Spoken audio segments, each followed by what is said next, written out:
l'avancement des droits des personnes trans à Maurice. C'est un projet qui est soutenu par la Haute Commission australienne et par le Fonds canadien pour les initiatives locales. Ces deux funders nous permettent de mener un projet sur une période de 10 mois qui permet justement de découvrir les besoins de la communauté trans. Donc ça a été la première étape de notre projet, avec des focus groups et aussi des surveys que l'on a menés pour pouvoir justement être à l'écoute des personnes trans. Une des premières choses que la communauté nous a dit, c'est on parle des fois de nous, mais on ne nous demande pas notre avis. On ne nous demande pas nos besoins. Et c'est pour ça que c'était important pour nous de commencer par écouter les gens de la communauté trans.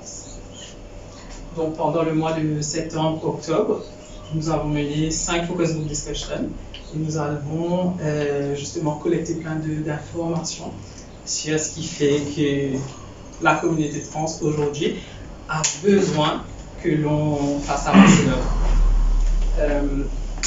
La deuxième phase de ce projet, c'était surtout de la communication en ligne pour permettre justement d'apporter de la visibilité positive à la communauté trans et permettre que l'on soit représenté dignement.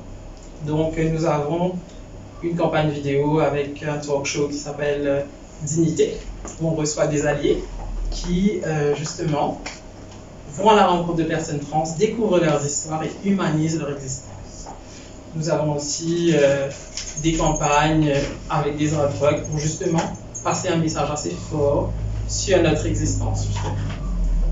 La troisième phase de ce projet, c'est tout ce qui va être du plaidoyer, aller à la rencontre des decision makers, des policy makers, pour justement faire entendre ces besoins de la communauté trans à Maurice et permettre que ce soit entendu. C'est un long combat et un long, je dirais, trajet, a long journey, mais c'est la première étape. La dernière étape justement de ce projet sera tout ce qui va être mass communication, avec des campagnes, pas uniquement en ligne, mais des campagnes de billboard ou de documentaires qui vont permettre de justement retracer tout le parcours de toutes ces personnes qui ont été investies dans l'histoire trans à Maurice pendant des années et ceux qui ont participé dans ce projet. Ça, c'est un petit peu le timeline du projet pour cette année. Donc, je vais juste finir en parlant des besoins des personnes transgenres à Maurice. Nous avons pu catégoriser les besoins des personnes trans en 3 catégories. Ce sont des besoins médicaux, ce sont des besoins sociaux et ce sont des besoins légaux. Mais tous ces besoins existent parce que justement, à la base même, les personnes trans n'existent pas légalement à Maurice. Il n'y a absolument aucune prise en considération de tout ce qui est expression d'identité de genre. Donc quand il n'y a pas de considération par rapport à l'expression de l'identité de genre, une personne peut-être des fois n'est pas prise en charge médicalement à cause de sa situation d'expression de genre. Une personne peut avoir des grosses difficultés administratives parce que justement elle n'est pas reconnue. Donc pour tout ce qui est emprunt, pour tout ce qui est légal, pour tout ce qui est des fois voyage, ça peut être un challenge. Donc nous allons ramener tous ces besoins justement auprès des policymakers pour vraiment faire appel à ce qui est une prise de considération pour cette communauté qui a tellement à apporter. Voilà. Je vais maintenant passer la parole à notre président, M. Ryan Nancy, pour nous dire quelques mots. Merci Hans. Donc, you want me to speak in English or in French? I'll be speaking English. Okay, I'll do it in English. So, good afternoon, everyone. So, dear member of the media, dear distinguished guests, Mr. James Loomis from the U.S. Embassy, Ms. Katie Lalonde from the High Commission of Australian Embassy. Good afternoon. So, I've not prepared any special speech. I'm sorry, it's a shame for me, but yeah. I'm really sorry for my very low-key voice. So today is a special day because we are working and we are launching officially this amazing project which is about advancing our transgenders people's rights in our country. And this is very important because, like Hans said,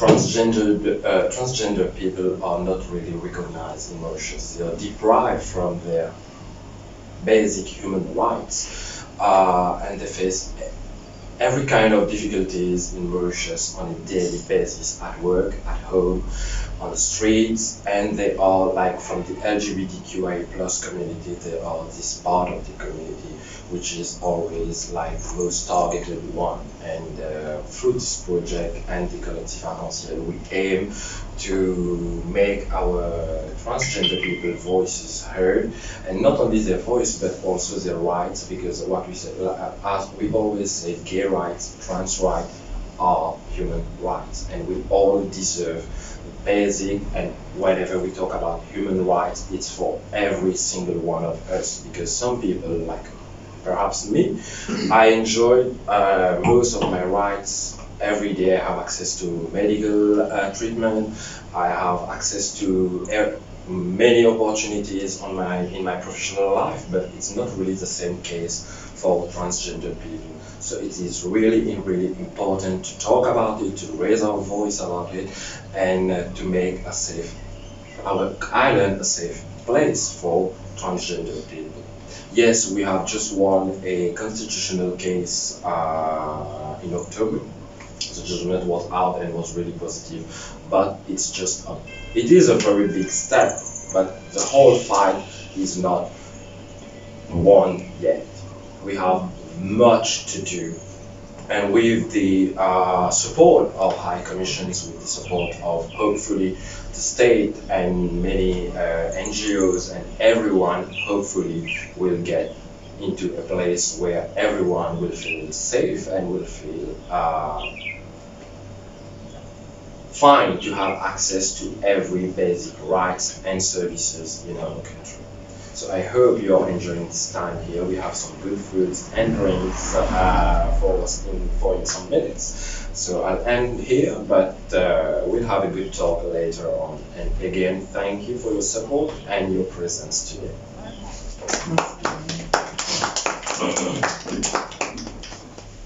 We will now have a message from the High Commissioner of Canada in Mauritius, Mr. Chris Kuta.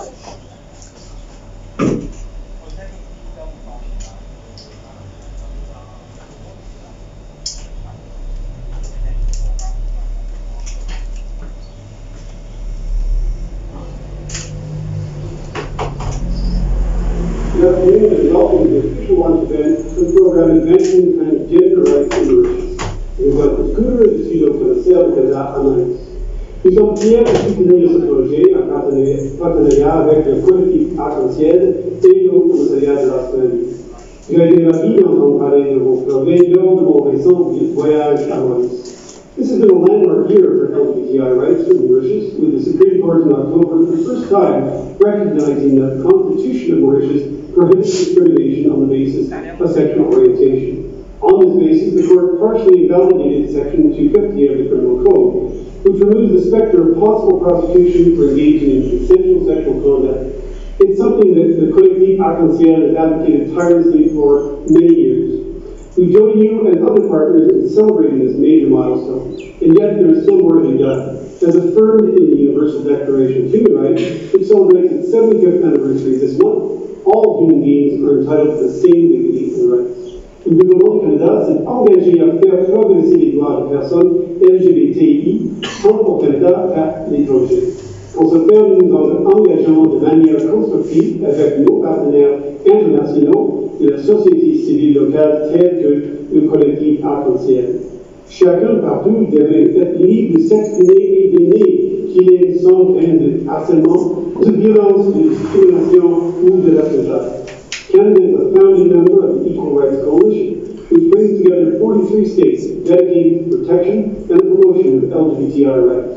As then chair of the ERC, Canada hosted the inaugural Global Conference on LGBTI Women's Rights and Inclusive Development in 2018. Through the Canada Fund for Global Initiatives, we support small-scale, high-impact projects around the world. And this year, our program is a particular focus on advancing LGBTI rights, gender equality, and inclusive governance. The Canada Fund supports approximately 650 projects annually, with a total programming budget of nearly $27 million. And last year, we celebrated the program's 50th anniversary.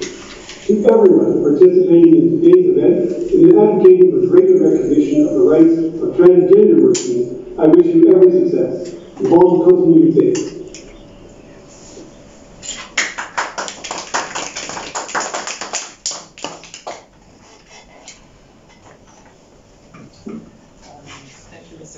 We will now have a few words from Mrs. Lalo. I hope I'm saying it right. Yeah, it's good. Thanks. Who is from the Australian High Commission. Thank you, Hans. Thank you, members of the Diplomatic Corps. Thank you, President of Collective Arc-en-Ciel, and thank you all for coming here today. I'd like to start by congratulating Collective Arc-en-Ciel and our funding partner, the High Commissioner of Canada in South Africa, for making this happen. In too many countries, LGBTQIA people continue to experience discrimination, facing attacks on their dignity and identity, and in some countries, criminalisation and punishment, even the death penalty. And in Mauritius, we do see that trans people in particular face high levels of discrimination. As we heard before, we see barriers for trans people in terms of healthcare and employment and legal recognition. But we also know that there is reason for hope, and hope for change and hope for the better. Since 2012, 14 countries have decriminalised homosexuality, 31 countries now have marriage equality, and 25 countries allow for legal recognition of transgender individuals.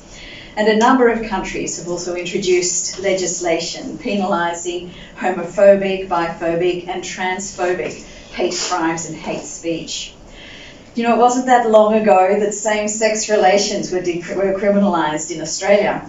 In fact, I remember living in Tasmania in 1997 when homosexuality was decriminalised. It was the last Australian state to do so.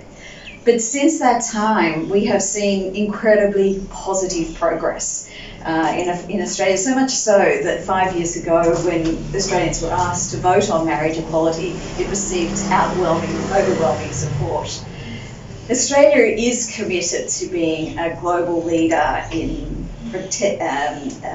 promoting, protecting and upholding human rights, and that includes advocating for the rights of LGBTQIA plus people. And we do that at home, in our region and across the world. And we do this not because we are perfect, but because our own history has shown that positive change is possible. And that progress that has been made to reduce social stigma and legal discrimination faced by the LGBTQIA community has made it a better place for everybody. So as a country, we strongly advocate for the equal rights of LGBTQIA plus people through our multilateral system, through our diplomatic engagement, through our networks and coalitions, and also in our bilateral engagement. We are a member of various coalitions, and we deliver statements and negotiate inclusive resolutions in the Human Rights Council and the UN General Assembly. And we raise LGBTQIA plus issues through the Human Rights Council's Universal Periodic Review process. This year, the Australian Government has also introduced a new Inclusion and Equality Fund. This is Australia's first dedicated fund that will support civil society organisations and human rights defenders around the world to address social stigma and legal discrimination of LGBTQIA+ people.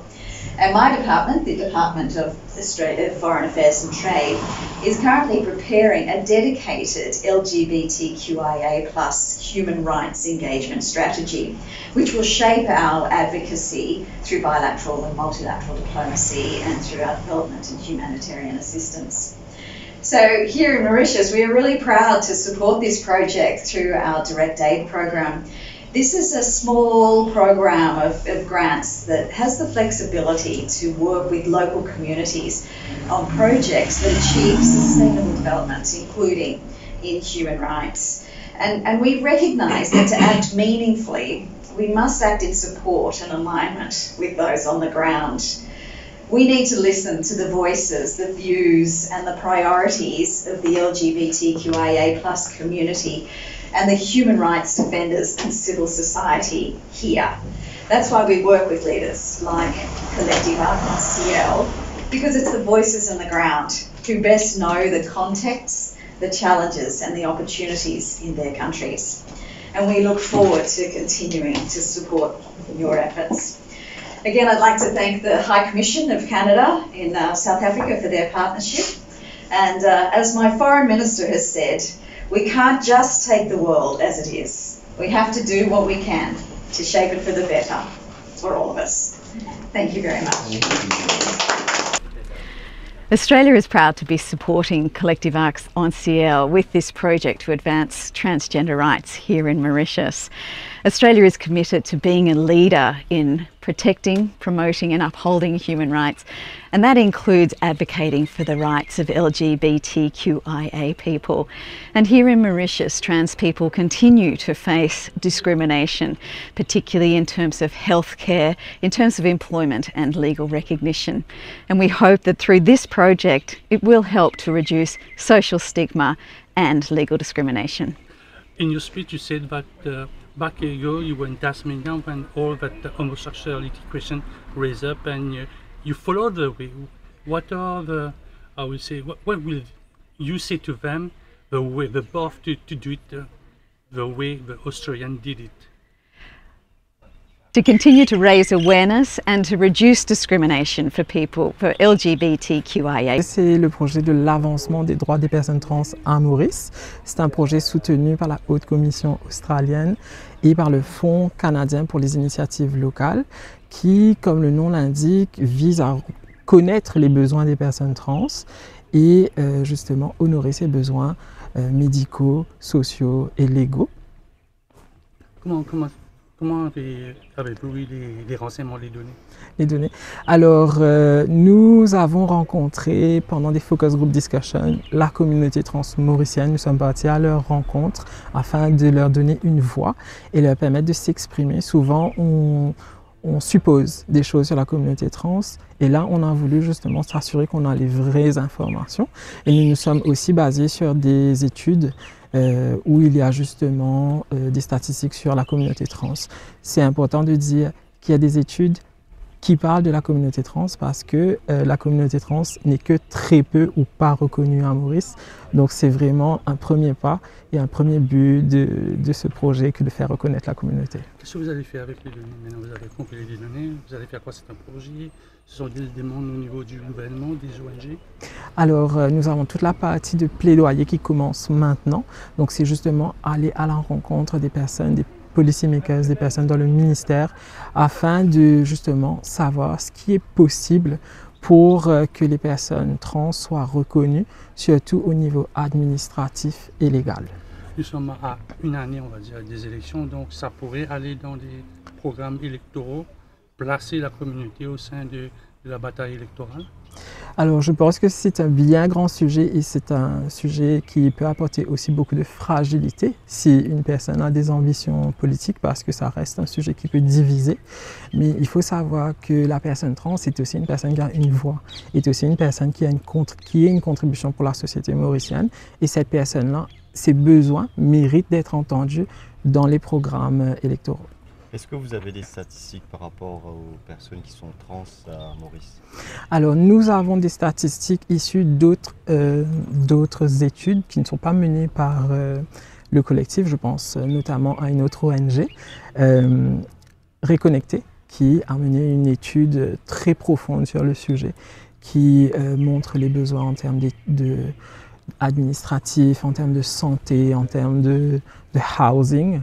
Donc oui, ces statistiques existent, mais depuis très peu. Nous avons très peu de données qui datent de 2018, il me semble, sur la santé sexuelle des personnes trans, qui malheureusement étaient fortement plus impactées par le VIH, par exemple. C'était une des seules sources d'informations quantifiables qu'on avait sur la communauté trans.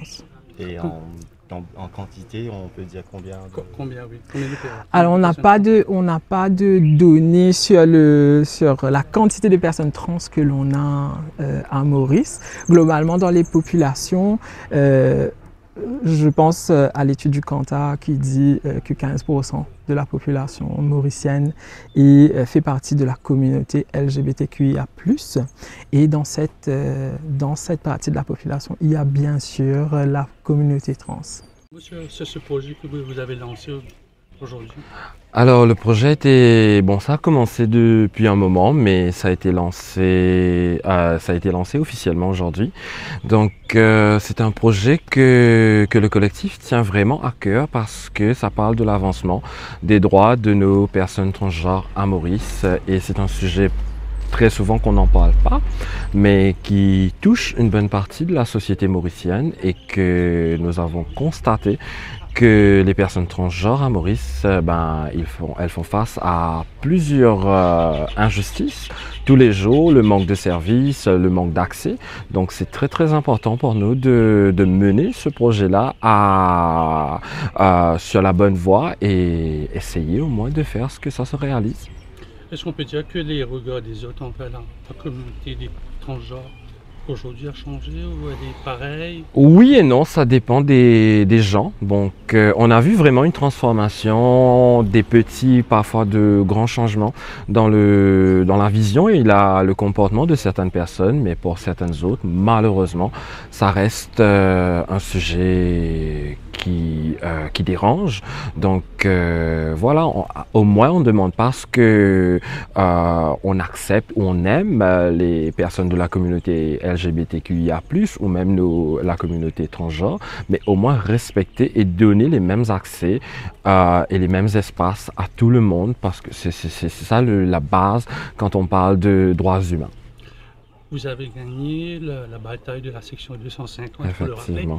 Mais le gouvernement n'a rien dit, on n'a pas eu une ligne. Ils ont dit dans le conseil des ministres qu'ils ont pris note, mais on s'attendait qu'ils changent la loi, qu'ils inscrivent quelque chose dans le domaine légal. Est-ce que pour les transgenres, ça va être le même genre de bataille?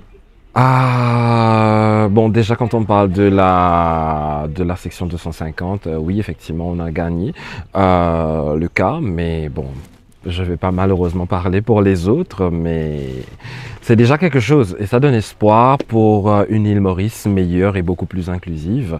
Et est-ce que ça va être la même chose pour les personnes transgenres? Déjà, on espère vraiment gagner. On n'est pas là pour chercher des droits beaucoup plus spéciaux ou être au-dessus de tout le monde. Mais on demande les mêmes droits, les mêmes accès, les mêmes possibilités pour tout un chacun. Donc, est-ce que ça va être la même chose ou plus? On verra bien.